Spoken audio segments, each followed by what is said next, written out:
Nonverbal communication. Nonverbal communication involves messages expressed without words. Nonverbal communication resembles verbal communication in some ways, but it is also quite different from verbal communication in other regards.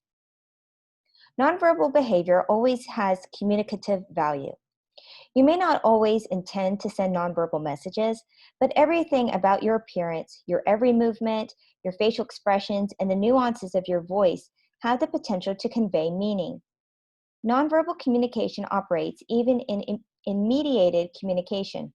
Some nonverbal elements are obvious: the use of emoticons, an abundance of exclamation points, an expression or impression of shouting when a message is typed in all capital letters are clear examples. But even not responding to an email, instant message, or text message can suggest a put down. Nonverbal communication is powerful. We form impressions of others mostly from nonverbal observations about physical appearance and behavior. Once we form these impressions, they influence our subsequent impressions and judgments. Even after first impressions have been made, the impact of nonverbal behavior is powerful. In fact, when nonverbal seems to contradict a verbal message, the spoken words carry less weight than the nonverbal cues. Nonverbal behavior is ambiguous. While nonverbal communication can create powerful impressions, the messages it conveys are ambiguous. Most nonverbal behaviors have a multitude of possible meanings, and it is a serious mistake to assume you can correctly determine which is true in any given situation. Nonverbal communication primarily expresses attitudes. While it is relatively easy to infer general interest, liking, disagreement, amusement, and so on from another person's actions, messages about ideas or concepts do not lend themselves to nonverbal channels. Nonverbal behavior can imply how the speaker feels. Nonverbal communication affects career success.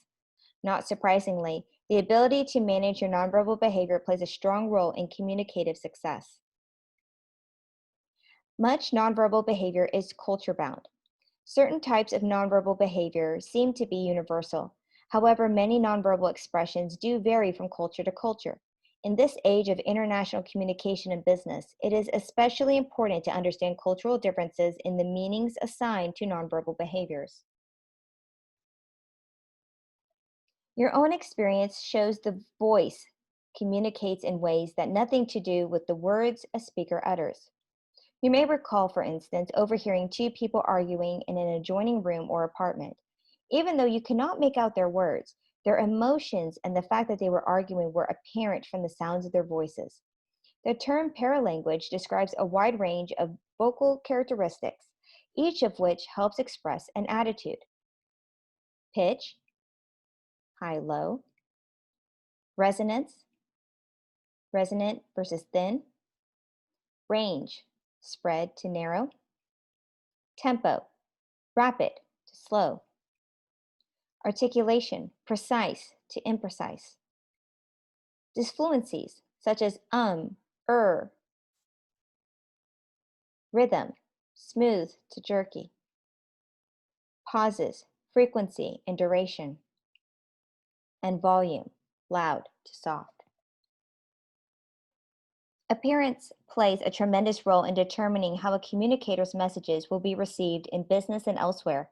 People who look attractive are considered to be likable and persuasive, and they generally have more successful careers. Potential employers, customers, and coworkers are usually impressed by people who are trim, muscular, and in good shape.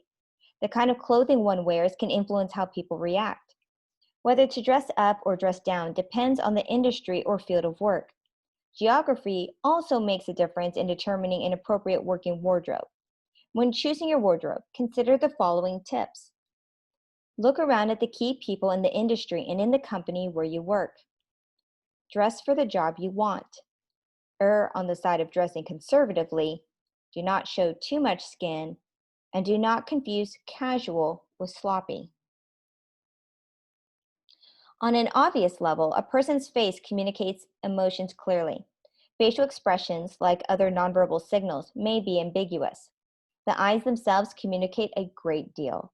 A skilled nonverbal communicator can control an interaction by knowing when and where to look to produce the desired results. The rules for eye contact and facial expressions vary from one culture to another. A person's body communicates messages in several ways. The first is through posture. The way you sit at your desk when you're working can reflect your attitude toward your job or how hard you are working to anyone who cares to look. A less obvious set of bodily clues comes from the small gestures and mannerisms that every communicator exhibits at one time or another. While most people pay reasonably close attention to their facial expression, they are less aware of hand, leg, and foot motions. Good communicators are sensitive to these small cues and tailor their behavior accordingly. The distance we put between ourselves and others also reflects feelings and attitudes and, in turn, affects communication. Anthropologist Edward Hall has identified four distance zones that middle class Americans use: intimate, ranging from physical contact to about 18 inches, casual personal, 18 inches to 4 feet, social consultative, 4 to 12 feet, and public, 12 feet and beyond.